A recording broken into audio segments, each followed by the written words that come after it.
کی بود؟ صمد آقا. کجا گمش کردی؟ دیشب همینجا بود.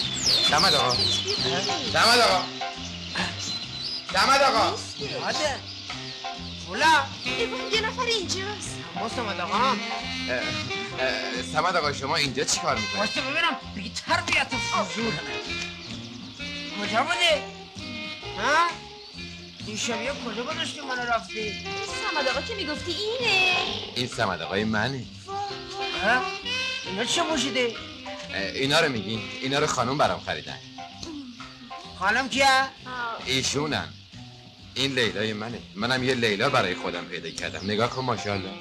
ها؟ اینم لیلایه؟ این لیلا چرا همچینه با؟ این لیلا چاقیه که؟ اگه فوفو جونم بخواد منم چاق میشم. میشی؟